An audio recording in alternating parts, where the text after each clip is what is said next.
Juan Kapitulo 14. Og miingon kanila si Jesus, ayaw kamog kaguol, salig kamo sa Dios, ug salig usab kanako.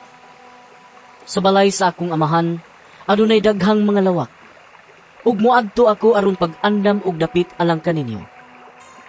Kung dili pa kini tinuod, dili ko unta kamusultihan niini. Ug kun atuan ako didto ug makaandam nagdapit alang kaninyo, mubalik ako ug kuhaon ko kamo. Aron bisag asa ako, atua usab kamo.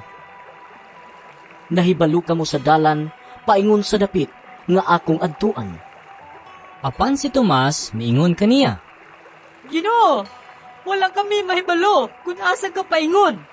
Busa, unsaon man namo pagkatultol sa dalan. Si Jesus mitubag, Ako ang dalan, ang kamatuoran ug ang kinabuhi. Walay makaadto sa amahan kung dili moagi kanako. Karon nga nakaila na kamo kanako, makaila usab kamo sa akong amahan. Ug sukad karon, nakaila na kamo kaniya ug nakakita kaniya. si Felipe miingon kaniya, Ginoo, ipakita ka namo ang amahan ug igo na kana kanamo. Si Jesus mitubag, Dugay na akong nakiguban kaninyong tanan. Unya wala ka paghihapon makaila kanako, Felipe. Ang nakakita kanako, nakakita usab sa amahan. Busa, nganong nag-ingon ka man, ipakita kanamo ang amahan.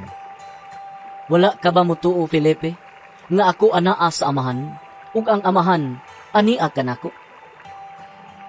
Wala magikan kanako ang mga pulong nga gisulti ko kaninyo. Ang amahan nga ania kanako, nagbuhat sa iyang kaugalingong buluhaton. Tuuhin ninyo nga ako anaa sa amahan, ug nga ang amahan ania kanako. Kung dili ka mumutuo sa kong gisulti, panuo kamo kanako, tungod ni ining maong mga buhat. Ang tinuod mao kini, ang mutuo kanako, magbuhat sa akong mga buhat, ug magbuhat siya labaw pa niini, kay muadto man ako sa amahan.